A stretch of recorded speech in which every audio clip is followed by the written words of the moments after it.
हमारे को बोलते उग्रवादी है, एक ककरोच है वो। तुम्हारे बीच में कितने उग्रवादी हैं भरा पड़ा है। देख ही नहीं रहे, इसके बच्चे नहीं है तो इन बच्चों को समझ, बीवी को नहीं रख पाया हराम, और इसे लड़ुओं को सरकार दे दी चला। 15 दिन के ऊपर 17 दिन के ऊपर हो रहा है ये आंदोलन।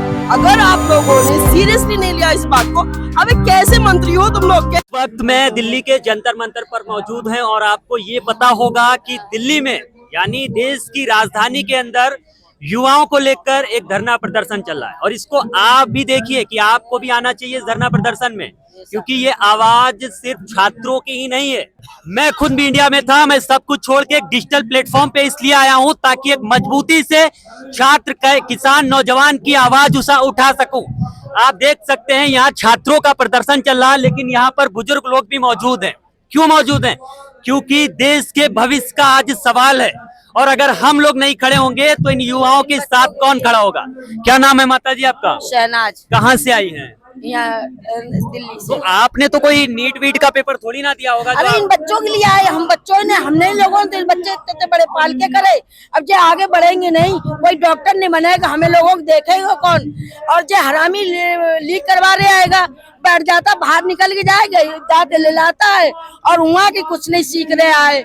और जो यहाँ निकल गया वो बाहर, यहाँ नहीं देख रहा कोई भूखा। पहले एक पड़ोसी खाना नहीं खाता था तो एक दूसरे को खाना खिला के तब, आज 8-9 दिन हो गए, भूखे बच्चे भी पड़े, वो भी बेचारे पड़े हुए हैं। ये देख ही नहीं, अंधा है जो पागल हो चुका है। इसे ऐसा लग रहा है हॉस्पिटल कहीं पागल में भर्ती कराओ, इसे बहुत ज्यादा पागल हो चुका है। ये देख ही नहीं रहे, इसके बच्चे नहीं है तो इन बच्चों को समझ, बीवी को नहीं रख पाया हराम, और इसे लड़ुओं को सरकार दे दी चलाने को। आज कोई बीवी बच्चे वाले होते, सरकार चलाते, उन्हें तरस आता, तुरंत ही इन्हें खाना खिलवाया जाता, उसका इस्तीफा लिया जाता। अब बच्चों का लीक हो गया पेपर, इससे कान पे जुआ नहीं रहा। बाहर प्रदेश में जा रहा है, हाथ मिलाता ही करता रहता, और क्या करता है इसके बाद वो टॉपियां हुआ खिला रहे, कोई औरत आएगी, कौन आएगी वो। देश में बच्चे भूखे हैं, वहाँ टॉपियां खिलाता, देश में हवाई जहाजों घूम रहा। अरे इनका देख, भारत देश में भेदभाव नहीं है बच्चों की पढ़ाई में, यहाँ कुछ नहीं सीख रहा, यहाँ बच्चों को मार रहा। अब बताओ कितना बच्चा परेशान है, कितनी मेहनत से पढ़ रहे बच्चे। हमें इसके ऊपर हरामी बहुत गुस्सा आ रही है। बताओ पागल हो गया, इसका ऐसा लग रहा है मेंटल में भर्ती करा दो इसे, हरामी को। और क्या, कैसे कैसे आवाज जाएगी? यहाँ से चंद कदम पे प्रधानमंत्री बैठते हैं। अरे चंद कदम में नहीं, वो दुनिया में घूम रहा हरामी, लेकिन यहाँ नहीं आ सकते। यहाँ क्यों आएगा? वो बहुत हरामी है, उसके बच्चे होते तो लड़ुआ है वो। बच्चे होते उसे तरस होता। हम लोगों से पूछो, हम यहाँ टीवी देख रहे सही, बच्चे मुझे इतना तरस आ रहा है इनके, जो भूखे लेटे, इन्हें शुगर डाउन हो गई इनकी। अब बताओ शुगर वालों का, बीपी हाई वालों क्या हाल हो रहा है। इस हरामी कुछ नहीं हो रहा, ना बीपी है, ना शुगर है, ना कुछ नहीं है। बहुत हरामी पड़ गया, इसे भर्ती कराओ मेंटल में, इसका दबल इसे खिलाओ जो बाहर निकल जाता है। यहाँ का तरस नहीं कर रहा, कितना बच्चा भूखा प्यासा पड़ा है। कई बच्चों ने 20 बच्चे बता रहे जान दे दी। उनकी माँ के हाल से पूछो क्या हाल हो रहा है। उनकी माँ ने इतना से इतना बड़ा करा उन्हें, और अब वो पेपर लीक करवा देता, उसके कान पे जुआ नहीं दिख रहा बेटा। अरे उसे हरामी को, उसके मेंटल हो गया वो, उसे हटा रहूंगा सड़ियों, कोई बाल बच्चेदार वाले को लाओ सरकार। ये गुस्सा कहीं ना कहीं जायज है। देश के प्रधानमंत्री को भी ये चीज समझना चाहिए, देश की नेशनल मीडिया को भी इस बात को दिखाना चाहिए, क्योंकि अगर आपने आज छात्रों को, नौजवानों को, किसानों का दर्द नहीं दिखाया तो याद रखिएगा, ये कल आपके साथ भी ऐसा हो सकता है, क्योंकि आपके भी बच्चे पढ़ते हैं और आपके भाई बहन भी पढ़ते हैं। अगर आपको सिस्टम सुधारना है तो आप लोग भी इन लोगों की आवाज जरूर उठाएं, जरूर सपोर्ट करें, क्योंकि आज देश के हालात बहुत बुरे हैं। एसी में बैठ के रूल करना बहुत आसान है, इस बढ़ती गर्मी में आंदोलन करना बहुत ही मुश्किल है। अगर ये 10-15 दिन के ऊपर 17 दिन के ऊपर हो रहा है ये आंदोलन, अगर आप लोगों ने सीरियसली नहीं लिया इस बात को, अबे कैसे मंत्री हो तुम लोग, कैसे प्रधानमंत्री हो? हम अब तक तो इतनी इज्जत करते थे मोदी जी की, अब क्या करेंगे? इज्जत करने की कोई लायक है? 17 दिन से लोग बैठे हुए हैं, 17 दिन से लोग भूखे मर रहे हैं, परेशानी में है, धूप में है, किसी को कोई जू भी देख रही है। क्या आप लोग कंसर्न है यहाँ पे आके पूछने के लिए? टट्टू बना रखे अपने, टट्टू बना रखे हरामी ने, कहूँ नहीं वो क्या कहते मुसलमान। अरे हिंदू मुसलमान हम पहले नहीं रहते थे, इतने प्यार से रहते हम हिंदू मुसलमान हैं, अब क्या रहते नहीं। ये सरकार ने हिंदू मुसलमान करके वोट मांगता बस, और उसके पास कुछ भी नहीं है, ना बच्चों को पढ़ाई लिखाई के लिए अच्छा है, ना बड़े बूढ़ों के लिए अच्छा कर रहा। क्या कर रहा? हवाई जहाजों घूम रहा है, वहाँ चॉकलेटें खिलाता फिर रहा है, या स्कूलों में बच्चे नहीं भी ढंग से पढ़ पा रहे। फ्री जियो डेटा दे दिया है कि प्रधानमंत्री जहाँ जहाँ जाएंगे, जो जो कारनामे करेंगे उसके लिए फ्री में देखा जाए सब लोग, इसलिए फ्री जियो डेटा दे दिया है। छोटे छोटे 2 साल के बच्चों का दिमाग खराब करके रखा है, ना पढ़ाई में है ना कुछ खेल में है, ना पढ़ाई में है ना खेल में है, से परेशानियों में बड़े लगे हुए हैं बच्चे। और बच्चे तो आजकल इतना डर गए हैं कि कोई भी सुसाइड कर रहा है। मोदी जी आपको ये बात सीरियसली लेनी पड़ेगी, you have to take this seriously. सिर्फ अंग्रेजी बिहार में जाकर गधों के बीच में अंग्रेजी बकने से कोई मिनिस्टर नहीं बनता, समझ में आया? मिनिस्टर, इंडिया का मिनिस्टर बनने के लिए होना चाहिए औकात। औकात में आइए और कुछ करके दिखाइए। औकात में नहीं है। आपसे बात करते, एक मिनट इधर आ जाइए। कोर्ट का वो आया है कि जो महाराष्ट्र में कहीं जज ने बोला है कि अपने हक के लिए हम बुरा बोले कुछ भी हो, हमारे हिम्मत है, लड़ना है, और ये तुम आदमी भेज के करते हो, मारते हो, पीटते हो, ठीक है, उसके लिए हम बहुत धन्यवाद करते हैं उस जज का कि जो हमारे लिए एक्शन उठाया है, कि जो हम मुर्दाबाद भी कर सकते हैं, मरना भी कहते हैं, जो भी हमारे मुंह पे अपने हक के लिए लड़ रहे हैं वो गलत नहीं है। गलत वो है जो हमारे को बोलते उग्रवादी है, एक कॉकरोच है। वो तुम्हारे बीच में कितने उग्रवादी हैं, भरा पड़ा है, आधा से दर्जन। जो नीचे के काम कर रहे, जो इस्तीफा है वो सबसे बड़ा गुंडा है, वो खुद उग्रवादी है। वो नहीं चाहता हमारे बच्चे के जो बेचारे लीक हुए, परेशान हुआ, कुछ वो सांप का गठ बन के बैठा हुआ गद्दी में। एक दिन ऐसा गद्दी जाएगा, ना गद्दी रहेगी ना इसका जमीन में रहेगा, एक दिन ये बर्बाद हो जाएगा, सूख जाएगा। अभी भी कुछ नहीं बिगड़ा। हम प्रधानमंत्री से यही रिक्वेस्ट करते हैं, जो हमारा आंदोलन है बड़ा शांति से चल रहा है, बढ़िया चल रहा है। हमारे जो अनशन में बच्चे बैठे हैं, वो देखो हमारे भूख हड़ताल में दूर दूर से आए हैं, लोग आते हैं। अभी भी सुधर जाओ, अभी भी कुछ नहीं बिगड़ा। एक दिन ऐसा आंदोलन आएगा कि रोड पे आएंगे और ईंट का जवाब ईंट से देना पड़ेगा। उस दिन तुम्हारे को कोई गद्दी देखने को नहीं मिलेगा कि कहाँ गए कहाँ नहीं गए। अब आपने क्या सोचा कि सबर है, सुनते जाओ, बेशर्म है तो इस कान से निकालो, इस कान सुनो। जब हनुमान ने एक लंका को आग लगाई थी तो पूरा बर्बाद कर दिया था। तुम किस घमंड के हो? घमंड एक न एक टूटेगा। और अभी भी नहीं कुछ, हमारा भी यही रिक्वेस्ट है, जो हमारी मांगे पूरी करो, आओ नहीं तो वहां से ही आप बात करो, इंसाफ करो, हमको बुला के, हमारे बच्चों को बुला के उसका इस्तीफा दो। हमें और कुछ नहीं चाहिए, अपने बच्चे अपने अपने घर जाए, आराम से जाए। और नहीं है तो ये आंदोलन चलता रहेगा जब तक इस्तीफा नहीं देगा। और ये मत सोचे कि पुलिस वालों को बुलाया, हम ये कर देंगे, बच्चों को रख, नहीं, वो उठेंगे नहीं। डंडे खाना मंजूर है, उनके 4 डंडे तोड़ेंगे, 1 डंडा खाएंगे तो कोई बात नहीं, लेकिन ये जगह छोड़ेंगे नहीं। यही हमारा घर है, यही है। खाना पीना हमारा लिए बहुत अच्छे बेचारे लोग कर रहे हैं, बहुत धन्यवाद है, शुक्रगुजार है। जितने भी मुसलमान, हिंदू, क्रिश्चियन, ईसाई जो भी है, सब एक है। आप तो देश को बांटते हो, इधर हमारे जितने भी यूरिया है वो सब देश को जोड़ते हैं। अब आज हम एक हैं तो ये तख्ता आपका पलट के ही रखेंगे। और अभी कुछ नहीं बिगड़ा है। मैं यही दुआ करती हूँ, हम संसार में हमारे को राम ने भेजा है, कल युग में इंसाफ करना। हमारे दिल में भी बड़ी हाय निकलती है, लेकिन मैं हाय नहीं देना चाहती कि मैं अकल, बुद्धि, दिमाग, खाना खाते हो, सब कुछ है, आपके बहुत एनर्जी है, लेकिन ये सोच के आप चलो कि हमारे बच्चे धूप, गर्मी, पसीना, बारिश में कैसे दर दर की ठोकरें करें, कहाँ से आया। अभी भी शर्म नहीं आया तो तुम कभी सुधरोगे नहीं। और तुम ये जो बीजेपी वाले जितने भी है, जो सरकार हमारे बोर्ड लेते हैं, खाते पीते, जो हम लोगों ने बनाया, एक यही जगह सारा तख्ता पलट देंगे। और जल्दी से जल्दी इस्तीफा दो। चाचा आप? मैं बिहार से हूँ। बिहार से क्या आपके भी कोई बच्चे नीट में पेपर? मेरे बच्चे, ये जितने बच्चे हैं भारत के, ये सब अपने बच्चे हैं, भारतीय हैं। इसलिए मेरे बच्चे घर में नहीं, पर्सनल कुछ लोग तो धर्म के चश्मे से देखते हैं। धर्म के चश्मा नहीं है वो अंधभक्त है। अंधभक्ति में वो पागल है, वो पढ़े लिखे इंसान नहीं है। जो पढ़े लिखे इंसान नहीं है वो अंधभक्ति में है, और जो पढ़े लिखे लोग हैं वो जंतर मंतर के सड़क पे और देश के सड़क पे। आप लगातार देख रहे हैं कि 2014 से जो अंधभक्ति की सरकार आया है, लगातार आवाम का और देश का नुकसान कर रहा है। उसी का एक कड़ी है, हमारे बच्चे के तमाम पेपर लीक किया और 22 लाख बच्चों का भविष्य खराब किया है, जिसमें से 20 से 22 बच्चे हमारे आत्महत्या कर लिए हैं।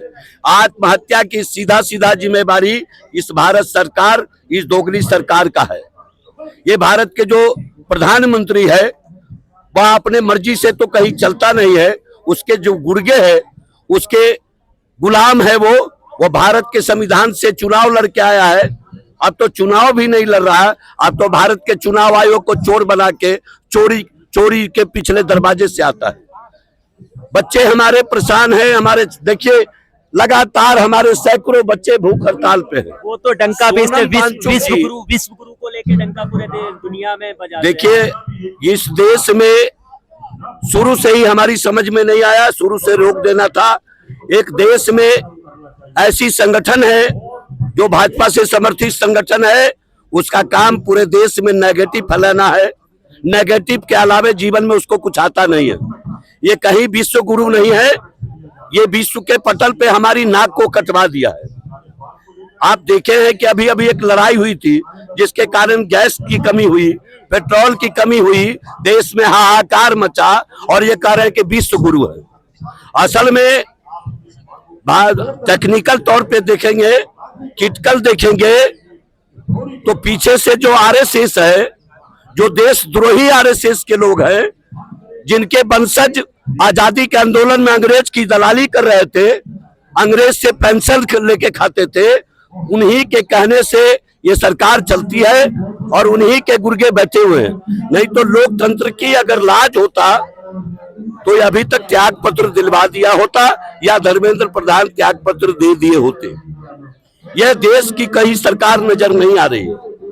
अब ये सरकार हिटलर का सरकार नजर आ रहा है, मुसोलिनी का सरकार मुझे नजर आ रहा है। आपने देखा कि इटली का मुसोलिनी का क्या गति हुई, या जर्मनी में जो हिटलर का गति हुआ वही गति कुछ दिन के बाद इनकी होने वाली है। ये सोच रहे हैं कि हमारा एक बड़ा संगठन बन गया है। भैया तुम्हारे संगठन का कोई रजिस्ट्रेशन भी नहीं है, कोई पहचान नहीं है। कौन सा संगठन, क्या नाम है? ये आरएसएस के लोग जो कहते हैं कि मैं भारत का संगठन हूं, ये भारतीय संगठन नहीं है। ये भारत का संगठन नहीं है। भारत के संगठन होता तो उसका भारतीय संविधान के अनुकूल रजिस्ट्रेशन होता, उसकी एक पहचान होती। जबरन हम कुछ भी कह ले वो अलग सवाल है, लेकिन ये भारतीय संगठन नहीं है। क्योंकि इनके वजह से सांप्रदायिक दंगों में जब से इनकी संगठन बनी तब से लाखों लोगों की मौत हुई है। ये जहां मर्जी सांप्रदायिक दंगा भड़काते हैं। आज अगर भारत का संगठन होता, राष्ट्र का संगठन होता, तो ये राष्ट्रभक्त यहाँ होते, इन बच्चों के साथ होते, राष्ट्र के साथ होते। इसीलिए ये राष्ट्रभक्तों का संगठन नहीं है, ये अंधभक्तों का संगठन है। और धर्मेंद्र प्रधान को इस्तीफा देना होगा। जब तक धर्मेंद्र प्रधान इस्तीफा नहीं दे देते तब तक ये बच्चे यहीं बैठे रहेंगे।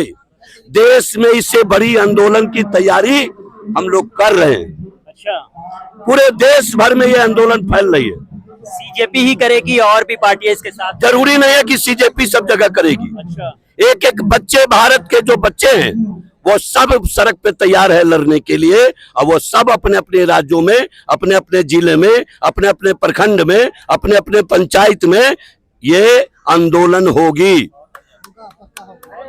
हर पंचायत, भारत के हर पंचायत में आंदोलन होगी और घेरेंगे इनको हम। अगर इस्तीफा हो जाता है तो आगे आप लोगों का क्या? देखिए, इस्तीफा होना ही केवल सॉल्यूशन नहीं है, क्योंकि जो सिस्टम में गंदगी है, जब तक उस गंदगी को निचोड़ के फेंक नहीं देते, निकाल के फेंक नहीं देते, सरकार ये जवाबदेही नहीं लेती कि आगे से कोई भी गलत काम या कोई भी भ्रष्टाचार हमारे सरकार में नहीं होगी, तब तक संघर्ष जारी रहेगा और लड़ते रहेंगे। ये सरकार चाहे जितना दम लगाना है लगा ले, संघर्ष को रोक नहीं पाएंगे। और मैं एक चीज आपको पत्रकार महोदय बता दूं, संघर्ष का इतिहास है, संघर्ष का अपना एक चरित्र है। संघर्ष कभी हारा नहीं है, संघर्ष जीता है। और मुझे पूरा भरोसा है कि हम भारत के जितने बच्चे हैं, हम जितने पेरेंट्स लोग हैं, हम बच्चे के साथ खड़े हैं। अगर 22 लाख की बात उठता है, 22 लाख बच्चे का अगर भविष्य खराब हुआ है तो उनके दो लोग और जोड़ लीजिए, उनकी माता और उनके पिता, लगभग 66 लाख लोग जिस दिन इस भारत के सड़क पे उतर गए, तो भारत की सरकार की औकात नहीं है कि पुलिस के डंडे के बल पे किसी को रोक ले। वो अपनी जान को भी देने से पीछे नहीं रहेंगे और वो लड़ेंगे और जीतेंगे। बोलिए बोलिए, क्या सवाल कर रहे हैं आप, बोलिए। अंकल जी माफ कर आप ना, आपके आगे मेरी तो उम्र बहुत छोटी है। मेरा एक सवाल है कि अगर आज की पीढ़ी भी अगर संघर्ष कर रही है, आपकी पीढ़ी ने आजादी का इमरजेंसी टाइम भी देखा होगा, जाहिर सी बात है, इमरजेंसी हुई थी 1975 में आपने इमरजेंसी का टाइम भी देखा होगा, आप बच्चे रहे होंगे। ऐसे क्या कमी है भारत के नागरिकों में जो आज तक संघर्ष कर रहा है? मैं बता रहा हूं, मैं इसका सब अपने यहाँ है क्या, सरकार चुनते हैं उसको माई बाप बना लेते हैं नेताओं को। पूरा सिस्टम ये है। अगर हम जिस सरकार को, जिस नेता को चुनते हैं, अगर उसको माई बाप ना बनाए और सवाल पूछे नौकर के जैसा कि यह भैया हमारा नौकर है और इससे सवाल करेंगे, तब वो सही चलेगा। चाचा है ऐसी बात। देखिए, आपने सही दिया। उसका दूसरा कारण भी है, भारत बहुत पिछड़ा हुआ था। भारत के भीतर, गांवों के भीतर शिक्षा नहीं थी, लोग अपने अधिकार के प्रति सजग नहीं थे। तब तक सरकार के अपने भाई बाप मान रहे थे, जो आपने कहा है यह बात बिल्कुल सही है, मैं भी समर्थन करता हूं इस बात का। लेकिन आप भारत के लगभग 60% युवा पढ़े लिखे हैं, आप वो अपने अधिकार को जान रहे हैं, आप वो अपने माई बाप नहीं बनाएंगे, लेकिन नहीं, आप सरकार बनाएंगे और अपनी सरकार बनाएंगे। जब आप देही की सरकार बनाएंगे, ये देश के युवा सोच रहा है, इसमें कोई कमी नहीं है। संघर्ष का जहां तक सवाल है, 1974 का छात्र आंदोलन में लगभग अब 4-5 साल के रहे होंगे, सुनते थे, हमारे माँ बाप चर्चा करते थे, हमारे गांव में चर्चा होती थी कि आज फलाने गांव के सड़क पे इतने लोग जैसे लाठी डंडा खाए हैं, इतने लोग पुलिस को मारे हैं। अंत में नतीजा हुआ कि 1974 के छात्र आंदोलन 1977 में एक नया सरकार का गठन किया और सभी चीज सस्ते हुए थे। एक बात जान लीजिए, 1977 की जो सरकार आई थी, जो 12 रुपए किलो चीज बिक रहा था, वो 2.5 रुपए किलो बिका था। जो 2.5 रुपए थी, वो 1 रुपए किलो बिका था। अब ऐसा लगता होगा बदलाव, शिक्षा का भी स्थिति सुधरी थी। लेकिन यही आरएसएस के गुर्गे लोग 1977 की सरकार को गिराने का काम किया था, क्योंकि ये कभी नहीं चाहता कि अच्छे सरकार इस भारत में आए। ये राष्ट्र विरोधी लोग हैं, ये कभी नहीं चाहते कि अच्छे सरकार इस देश में आए, क्योंकि 1977 की सरकार गिरी नहीं होती। आरएसएस का कहना था पूरे जनता पार्टी के लोगों को कि आप हमारा संगठन का सदस्यता लीजिए। समाजवादी लोगों ने कहा कि चाहे सरकार रहे या सरकार चले जाए, मैं दोहरी नागरिकता की प्रमाण नहीं बनूंगा और तुम्हारे साथ हम खड़े नहीं हैं।